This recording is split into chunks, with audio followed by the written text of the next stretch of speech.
Hello everyone, so today we will discuss about the carbon radicals. These are odd electron species in which carbon atom pairs the odd electrons. मतलब कोई भी ऐसी organic species जिसमें carbon atom के ऊपर odd electrons present होते हैं उनको हम कार्बन रेडिकल्स बोलते हैं. They can be generated by homolytic cleavage. इसमें होमोलाइटिक क्लीवेज होता है, मतलब जो भी बॉन्डेड एटम्स होते हैं उसके बीच में जो बॉन्ड होता है वो इस तरह से ब्रेक करता है कि दोनों ही बॉन्डेड एटम को एक एक इलेक्ट्रॉन मिल जाता है. Okay. The cleavage may be done by different methods. For example, physical methods can be used for the homolytic cleavage. तो इसमें क्या होता है, हीट भी हम यूज़ कर सकते हैं, लाइट को भी यूज़ कर सकते हैं क्लीवेज के लिए. इसके अलावा कुछ केमिकल रिएजेंट्स होते हैं जैसे पेरोक्साइड्स हो गए, कुछ एजो कंपाउंड्स होते हैं जैसे कि स्ट्रक्चर्स आप देख सकते हो, ये बेंजोल पेरोक्साइड है तो इसको भी हम यूज़ कर सकते हैं. एजो कंपाउंड्स को जो यहाँ पे कंपाउंड गिवन है इसको भी हम यूज़ कर सकते हैं. इसके अलावा हमारे रिडक्टेंट और ऑक्सीडेंट भी होते हैं. मेनली हम मेटल्स को यूज़ करते हैं जो हमारे फ्री रेडिकल्स जनरेट करने में हेल्प करते हैं. Free radicals are more reactive. ये रिएक्टिव होते हैं क्योंकि अनपेयर्ड इलेक्ट्रॉन प्रेजेंट होते हैं तो ये ज़्यादा रिएक्टिव होते हैं. ज्योमेट्री में भी प्लेनर और पिरामिडल. इनकी जो ज्योमेट्री होती है फ्री रेडिकल्स की वो प्लेनर भी हो सकती है और वो आपकी पिरामिडल भी हो सकती है. वो डिपेंड करता है कि उसके ऊपर जो सब्स्टिट्यूएंट्स हैं वो कैसे अटैच्ड हैं. जैसे अगर सिंपल कोई सब्स्टिट्यूएंट प्रेजेंट है तो उस केस में ज्योमेट्री प्लेनर रहती है. यहाँ पे फ्लोरीन के केस में पिरामिडल हो जाएगी. इसके अलावा अगर कोई बल्कि ग्रुप प्रेजेंट है, for example tertiary butyl radical, उस केस में भी जो हमारी ज्योमेट्री होती है that is pyramidal geometry. Now conjugation with pi acceptor substituent they are also planar geometry. मतलब जो भी हमारे फ्री रेडिकल्स होते हैं अगर वहाँ पे पाई एक्सेप्टर सब्स्टिट्यूएंट्स प्रेजेंट है, मतलब जो पाई स्टार ऑर्बिटल में इलेक्ट्रॉन्स को लेते हैं ऐसे सब्स्टिट्यूएंट अगर प्रेजेंट है तो वहाँ पे प्लेनर ज्योमेट्री होती है. और अगर हमारे कोई सिग्मा डोनर सब्स्टिट्यूएंट्स प्रेजेंट होते हैं तो वहाँ पे हमारी बैंड ज्योमेट्री होती है. Now stability depends upon the bond dissociation energy.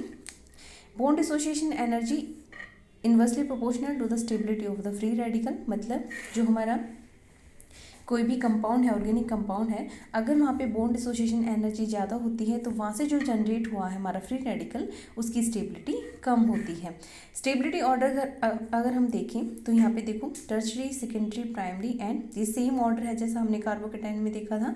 तो इस ऑर्डर को भी हम हाइपर कॉन्जुगेशन की हेल्प से एक्सप्लेन करेंगे.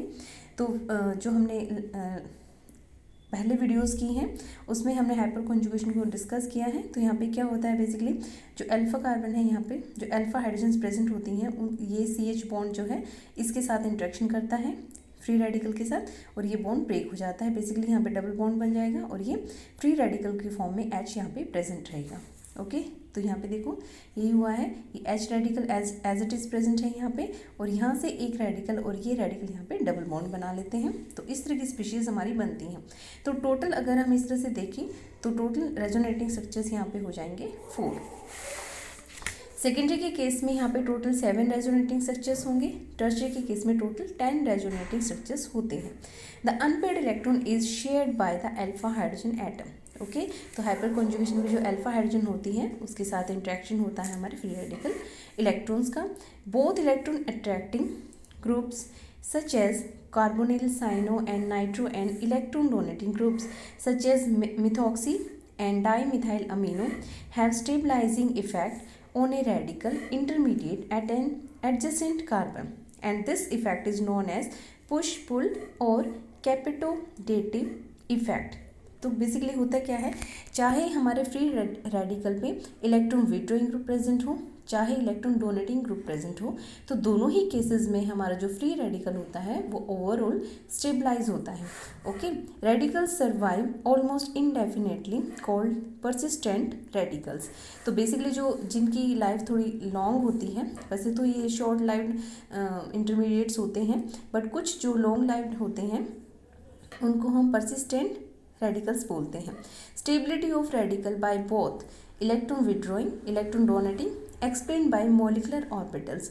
तो अभी हम मॉलिकुलर ऑर्बिटल्स को कंसिडर करके ये एक्सप्लेन करेंगे कि इलेक्ट्रॉन विड्रॉइंग ग्रुप की वजह से कैसे स्टेबलाइजेशन होता है और इलेक्ट्रॉन डोनेटिंग ग्रुप की वजह से कैसे स्टेबलाइजेशन होता है. तो बेसिकली होता क्या है, तो जैसे आपने पहले भी सुना होगा कि होमो और ल्यूमो.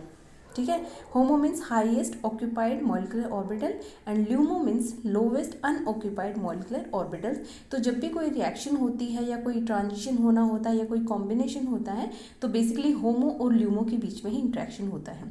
तो जो फिल्ड ऑर्बिटल्स होते हैं उसमें सबसे हाईएस्ट पोजीशन पे जो होता है वो होमो होता है, और जो अनफिल्ड हमारे ऑर्बिटल्स होते हैं उसमें सबसे लोवेस्ट जो पोजीशन होती है वो हमारी ल्यूमो की होती है। तो अगर हम इलेक्ट्रॉन विड्रॉइंग ग्रुप की बात करें तो उसमें जो पाई स्टार एम्प्टी ऑर्बिटल होता है वो ल्यूमो की तरह बिहेव करेगा और उसकी एनर्जी कम होती है, ठीक है।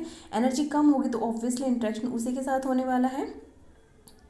इसके अलावा जो पी ऑर्बिटल प्रेजेंट है हमारे किसके फ्री रेडिकल के ऊपर, वो जिसमें अनपेयर्ड इलेक्ट्रॉन प्रेजेंट है वो इंटरेक्ट करता है पाई स्टार ऑर्बिटल के साथ। उसकी वजह से फर्दर 2 ऑर्बिटल्स बनते हैं। जैसे आपको एमओ थ्योरी के अकॉर्डिंग पता है कि 2 एटॉमिक ऑर्बिटल्स आपस में कंबाइंड होते हैं तो 2 ही हमारे जनरेट होते हैं, एक हायर एनर्जी का और एक लोअर एनर्जी का।